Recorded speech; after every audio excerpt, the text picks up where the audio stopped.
everyone's doing well. I just attended my first regionals of the year this last weekend, and to kick things off, I'll be presenting a game commentary featuring each side of the decks I brought to this regional.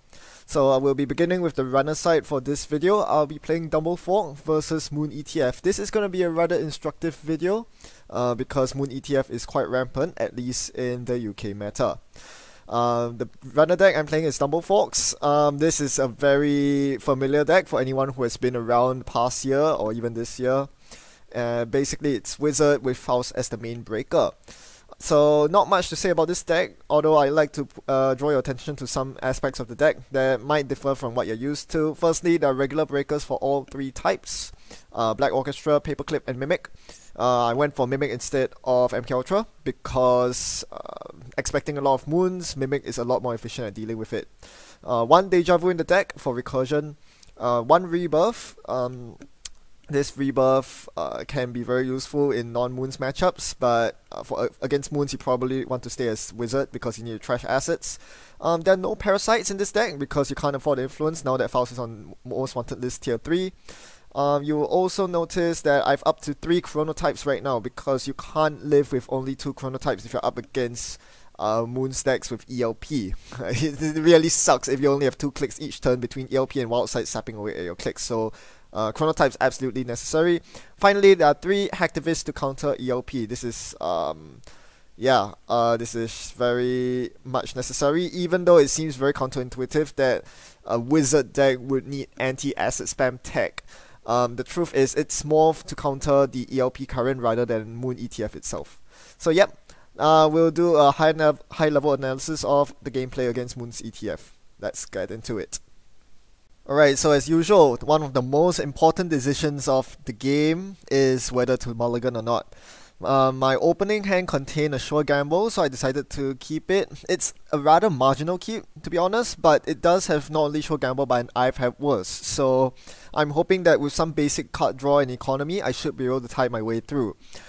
Economy is actually the single most important thing you're looking for against Moon ETF, at least as Dumbleforks, because Dumbleforks typically runs very poor.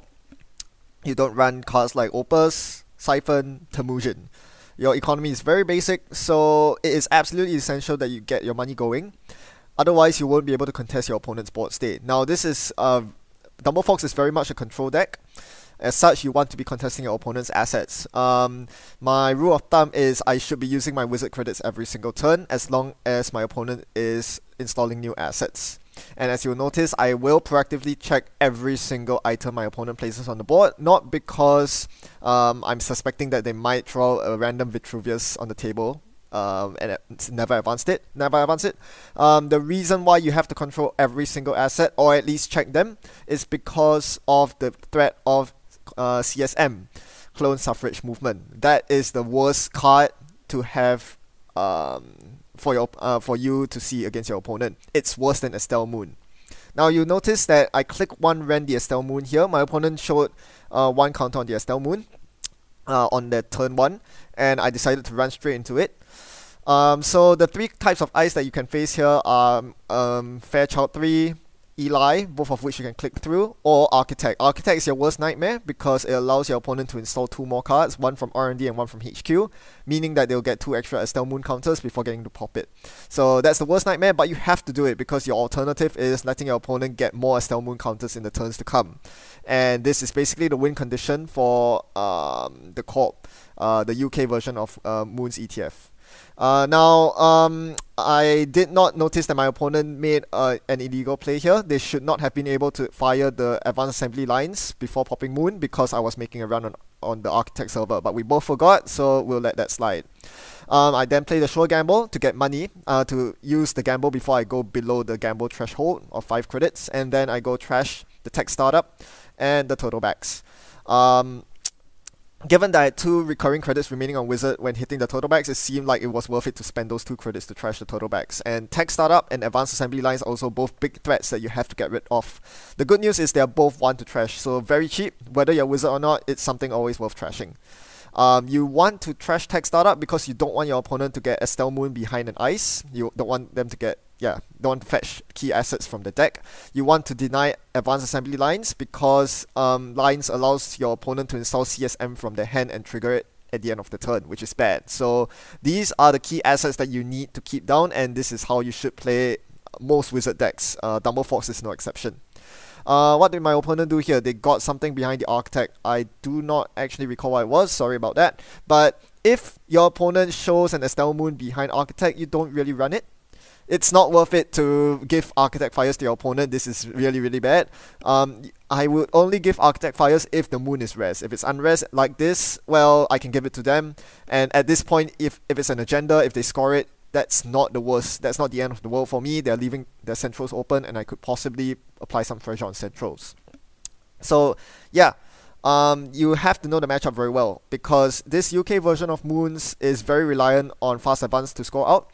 It's also very reliant on scoring a big SFT, short for successful field test, early on in the game or somewhere in the mid game, so that they can spam out a bunch of assets and a bunch of ice. So by controlling the moon on turn 1, I was able to prevent my opponent from drawing too many cards.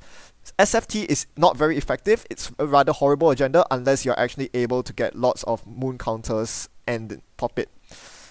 Because in that way you have lots of cards in your hand to fire it. Alright, so since my opponent really dedicated their second piece of ice to a new remote instead of their R&D, I'm going to abuse this open R&D to drop a medium and run twice. My opponent fails to find a third piece of ice, so this is another way you can abuse the moon decks, because moon decks typically only run up to 10 pieces of ice, making it rather easy for you to control the centrals if they neglect central defense and instead go for protective moves like this, putting an Estelle Moon behind a piece of ice and neglecting R&D. Now my opponent plays ELP here, and I think for a while before deciding to get Wildside off Street Peddler. Wildside is actually a key card of Dumbleforks and is almost always the card you mulligan for, but not in this matchup in particular, because Wildside saps away clicks, as I mentioned. You don't want to be stuck with 2 click turns. So I was confident with using Wildside there, because I knew I had Hacktivist in my hand, so I wasn't going to be confined to 2 click turns. So I could play Hacktivist, take money, and run the remote. You'll notice that even though I have a loaded medium here, I'm not interested in running my running R&D that turn.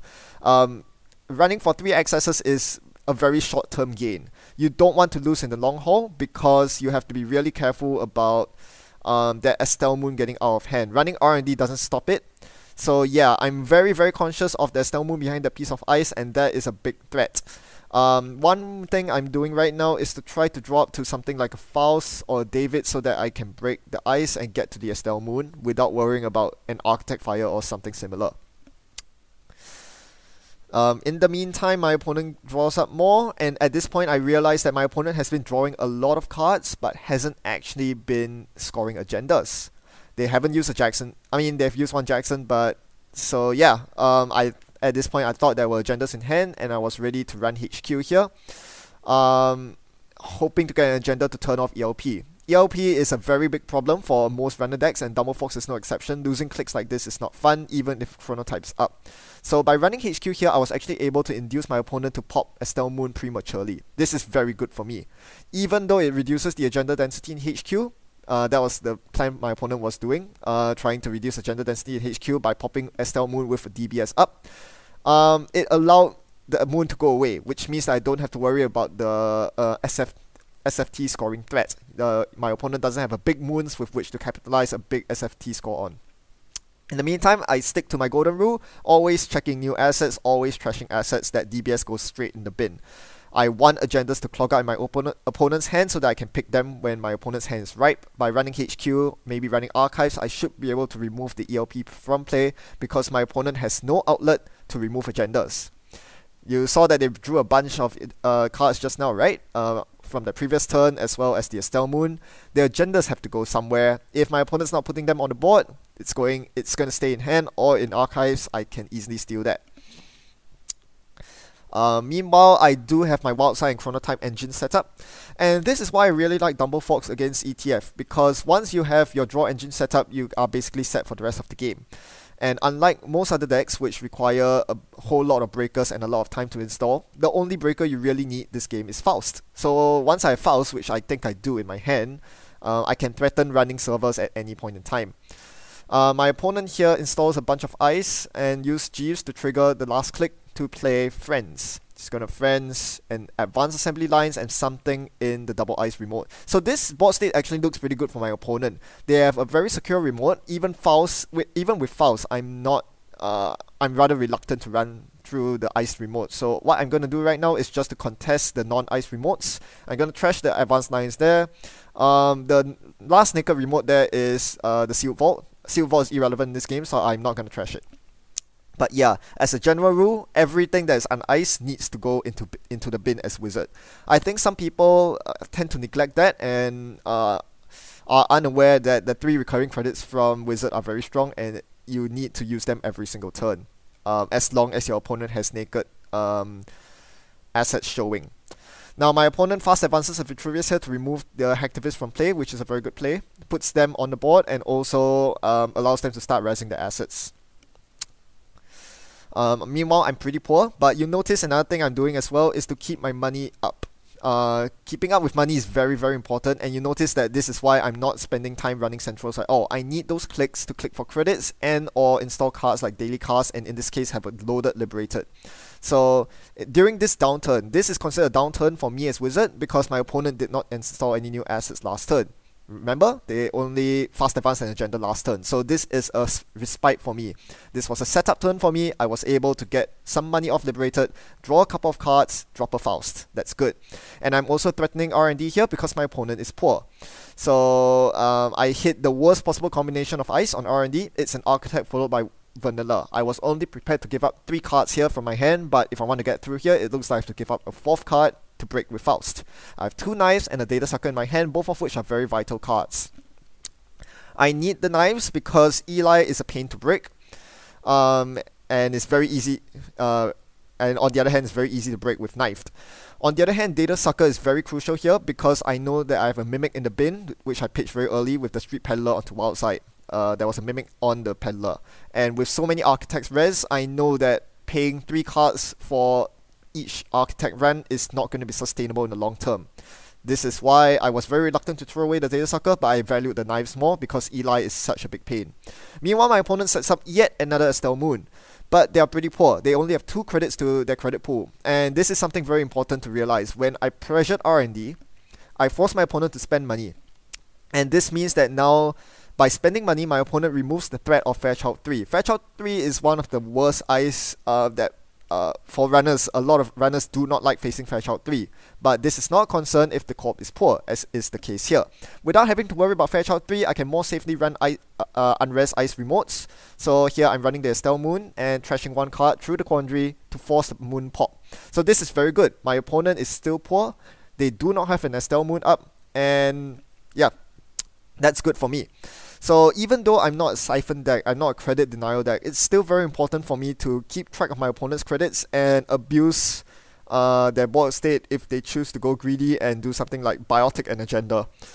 Just to clear current, putting them very poor, I need to place pressures on centrals to either get lots of agenda points, like I'm doing with medium, or in this case in particular, making sure that they do not have the money to rest the Fairchild. Alright, so my opponent still doesn't have money to rest Fairchild, so I'm going to run the unrest ice remote. My opponent can't rest the outer ice, I don't think. Or they can. They're going to rest in advanced lines, and that allows them to rest in Eli. Now, this is why I kept both knives in hand. I'm definitely going to bounce here. I'm not going to click through. That's a waste of time. I'd rather much rather bounce and then knife the Eli. So first click was run, I'm going to bounce. But if I second click knife and click the Eli, the problem with that is I cannot run to trash the advanced lines that you see just off the screen. So I actually do break it with Paperclip here. Now again, you might ask, what's so important about contesting the advanced assembly lines at the end there? The reason is simple. Again, if my opponent has CSM in hand, they can then install CSM at the end of my turn to recurve friends or ELP, and that is very, very bad news bears for me. Hence, I had to spend the money to get the Paperclip up and get the Eli down. But it's worth it because getting this Paperclip up also means that my route through R&D is now easier. I have to pay 1 credit instead of 1 card to the vanilla. So all in all, this works out, and this is only because I spent the time getting money instead of focusing on R&D. I think a lot of players who have been very tempted to repeatedly run R&D because of the number of virus tokens I had on medium, but given how easy it is for the corp to purge, especially in a deck that relies on Jeeves, you cannot go greedy on R&D. That is a very Hail Mary resort that is often not going to pay off in the long run unless you are very close to match point. So by focusing on setting up my board state and controlling my opponents, I'm better able to, contest the Estelle Moon and stuff. Now, I go for a HQ access here. Again, I smelt blood, but I hit an arc lockdown. You notice I went for the HQ access here only because my opponent did not install any new assets. If they installed new assets, I would be contesting them instead. So hitting the arc lockdown here is very bad news because I know I actually pitched a levy earlier on. I was not expecting the arc lockdown in Moon ETF. This was an oversight from me, and I was frantically drawing here with my second and third clicks after accessing the arc lockdown, trying to find a same old thing or deja vu. I failed to find it. I was now looking through my opponent's discard to see how many ELPs they had in their bin. I was wondering what to discard at the end of this turn. There are a lot of juicy cards in my hand. There's a knife, there's a liberator accounts. I need the money. I'm not trashing that. I have a hacktivist. I was thinking of trashing the hacktivist, but knowing that they might have more ELPs in deck and hacktivist being good against asset spam in general, that's not the card to throw away. So I was forced to throw away one of my two Davids here. It's not good. It's not a good decision because I knew that the arc lockdown was coming on my levy very soon. If I threw away my David, that is one less tool I have to deal with Fairchild 3. But the more that I thought about it, the more I realized that my opponent is not in the state to res a Fairchild 3 at this point because they are too poor. I'm keeping their money down, and really, against Dumbleforks, you really shouldn't be resing Fairchild 3s because it's very trivial to spoon them. You know they're going to run spoon. So as you saw, my opponent followed through with the arc lockdown on levy. But if my opponent had knew a lot more about my deck, they would have realized that the best move right here is to actually completely lock me out of the game by playing arc lockdown and then using the Vitruvius counter to take arc lockdown back into the hand and arc lockdown one of my breakers in the bin. Probably the Mimic. With so many architects up, arc lockdown actually kills my ability to break with Faust. Now I have to be very conservative with Faust, mostly only using it to ditch one card at a time, such as to the Quandary here. I'd rather ditch one card to Quandary than to pay 3 credits with Black Orchestra. But the biggest problem is Architect. I cannot afford to spend 3 cards per Architect, and my opponent could easily have knocked me out of the game had they used Arc Lockdown on Mimic as well. So now the goal of my game actually shifts a bit. Instead of playing asset control, I now am frantically digging for my Mimic. This is why you see me install the turntable here. Even though turntable doesn't really do much against ETF Moon Spam, I need the extra MU because I am planning to install a Mimic soon. The problem is the Mimic's in the bin, so the only card left in my deck that can deal with this is actually Deja Vu. That is somewhere in my deck. I haven't drawn it yet. I need to find the Deja Vu. I'm waiting turn after turn for my wild side draw, hoping to find the Deja Vu. Once the Deja Vu arrives, I can Deja Vu from Mimic and install Mimic. This is another reason why I prioritize playing the Liberator accounts from my hand earlier on, why I didn't ditch it into the bin. I needed the money to play Deja Vu and play Mimic. That is a very expensive operation for Dumbleforks.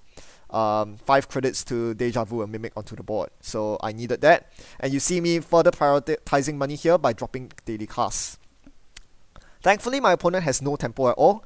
Even though they got the ELP up, they haven't found any assets because I've controlled the bulk of them. As a result, they are not threatening anything at all. The only thing they can do each turn is to click for credits, draw for cards. If they're not installing any new cards, I don't have to run. I don't have to suffer from ELP. That is fine. Now my opponent installs something in the Quandary remote and uses Vitruvius counter for Biotic here to score another Vitruvius with a new counter on it, putting them on 4 points. So this is a match point for my opponent.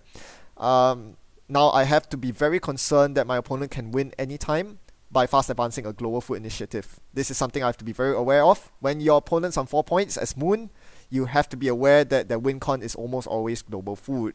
And you have to do everything in your power to prevent that. There are multiple ways to prevent that. Global Food is not the easiest agenda to score, so keep in mind what you're about to see is how you play against Global Food. So here I continue moneying up with 3 daily cards ticking down at the same time. I know I needed the money to run through Architects repeatedly. I have the Mimic set up, and now I'm going to use my last click to knife my way through R&D. Knife bypasses ELP's penalty, so this is why I was able to do this on the 4th click. My opponent then uses the Vitruvius counter here. In case I hit an agenda, they do not want me to swap it with the loaded Vitruvius. I'm going to see 1 card there, but more importantly, I start charging up the medium so that I can start locking down my opponent's R&D. Now, one big problem you can get is tunnel vision to R&D. Even though usually you win, the win con is on R&D, most runners end up winning against Moonspam on R&D deep digs, such as with deep data mining, indexing, or in this case, medium digs. You still cannot neglect HQ. Oftentimes, it is in HQ that agendas pile up, especially if I'm playing assets control, such as I am right now, by controlling my opponent's assets. If the agendas, agendas will definitely clump up in HQ. So one must be very aware of that. This is why I'm running HQ right now. I'm taking this chance to run very aggressively before my opponent gets to the 6 credit threshold. You'll notice that my Breaker Suite is still weak to Fetch Out 3. This is a big problem I have. Because even though I have the David in hand, I do not have the memory to install the David, which is bad news bears. Because hitting a Fetch Out 3 right now would be a disaster. I do not have the resources to break Fetch Out 3 properly. Without sacrificing a lot of MU or cards from hand, both of which are bad because my deck is finite due to losing Levy. So now my opponent passes the 6 credit threshold. I cannot run safely on R&D or HQ. I can't even, to run, I would actually need to pre-play Hacktivist, because which I do right now, because Hacktivist allows me to run first click so that I can click through Fetch Out 3 if necessary. I cannot afford to run Fetch Out 3 on 2nd, 3rd or 4th click because I have no good way of breaking it. So I took this turn to set up the Hacktivist so that I could run a Central next turn. I also took this turn to trash a new asset that was placed behind the Quandary in the DBS. So I'm slowly but surely locking my opponent out of the game, but at the same time, I'm getting locked out myself. My deck is empty, I'm down to only 3 cards in hand. After playing this David, which allows me to bypass Fetch Out 3 easily. I run HQ first click, and my opponent reveals not a Fetch Out 3, but a wraparound, which I can still break anyway, with David. So, losing 1 David counter here is fine, even though I'm supposed to save the David for Fetch Out 3. The beauty of David is that a David with 2 counters actually still deals with Fetch Out 3, because you can use 2 counters to break the last 2 subroutines and let the first subroutine fire, which trashes the empty David. So 2 counters on David is fine, but I need to be aware that I cannot spend any more David counters because I need it to face check potential Fetch Out 3s on R&D. This is the amount of respect I'm giving to Fetch Out 3 as a piece of ice, but it turned out that ultimately my opponent ended up either not playing or discarding or just not drawing their Fetch Out 3s in general. So it wasn't relevant this game, but it could have been. So my opponent plays a bunch of assets now with friends, and I think I need to spend this turn controlling the assets. However, I don't really have the resources to get past Quandary. So what I'm going to do here is pressure R&D by running it first click, seeing a bunch of cards and getting a Global Food there, putting me on 4 points. So now the scoreline is 4-4. We are both tied, but I need 2 more agendas to win. My opponent needs 13 credits to win. 12 actually. 12 credits is the magic number for fast advancing a Global Food with double biotic and 5 advancements. That's 13 credits needed, but because of ETF's ability, that's reduced to 12. So I need to somehow prevent my opponent from getting up to the magic 12 credit mark at the start of their turn. Either that or the other way to disrupt Moon ETF is to trash the Jeeves model Bioroids. Without Jeeves, they have no way to fast advance a Global Food easily. The last way I can win is to just find 2 more agendas. That's probably the hardest way, even though I have a super loaded medium. The last medium run didn't really net me a lot of agendas. So at this point I need to figure out where the agendas are and go to the correct server accordingly. Now you see that I do have a rebirth in hand, and yes, I was heavily contemplating rebirthing into Omar right here. That would be an amazing shout. Giving me a free run on HQ or R&D each turn. The problem with that is by doing so, I'm giving up the asset control game, and that could bite me really hard, especially because Lakshmi was coming out for my opponent. I cannot afford to allow my opponent to get a free Lakshmi off. So I was very nervous here. Another good rebirth target would have been quite Zol, I guess, because I can get past the wraparound on HQ, but same thing. I did not want to lose my wizard ability. So I'm going to trash the Jackson here. I ran through the Quandary, trashing a spoon from my hand to Faust, and my opponent did not use the Jackson. So some very interesting observations there. At this point, I thought my opponent did not use the Jackson because if they used the Jackson here, it would shuffle R&D and give me a lot of fresh accesses if I ran on R&D. You bet if my opponent decided to shuffle with Jackson that I would have re-ran R&D to see like 7 fresh new cards. So the fact that my opponent didn't use Jackson there actually didn't reveal much information. I kind of expected him to not use Jackson. But now that Jackson's in the bin, this could be an important factor later on in the game. Now I run the new remote, I think, and my opponent shows me an advanced assembly lines that was placed by friends earlier. I did the calculations and I knew my opponent would not get up to the 12 credit mark. So I was perfectly fine with not running centrals just yet. Only if my opponent's threatening to start the next turn with 12 credits will I start doing Hail Marys on centrals. Until then, I just need to be very conscious of be very conscientious in checking my opponent's assets and spending any remaining tempo I have running centrals. So my opponent takes a bunch of money here. So by this point, it was very abundantly clear to me that my opponent had a global food in hand. Otherwise, they wouldn't be so confidently taking credits like this. The problem is the global food is at best a 1 in 5 from the hand. So the logical move for me to make right now is to run R&D and get at least 3 fresh accesses with the double medium. So I see a bunch of assets including Lakshmi and Jackson. It's quite agonizing, but I'm choosing not to trash them with Wizard. I see my opponent's entire deck, that's how many virus counters I have, and I steal an ABT. So there are 5 agendas that are in agenda score areas right now. There are 4 agendas circulating somewhere around. Because I've been conscientious in checking remotes, I know that they're not on the board, so it's either in hand or in archives. I'm running his hand, there should be agendas in here, 4 and 5. No, it's a biotech. What the heck? This is going to come down to excess luck. This is harrowing. I could keep going for HQ, but I only have 1 more HQ run in me. This is my second click. I have 2 clicks remaining. If I make 1 more HQ run and I miss, I am done.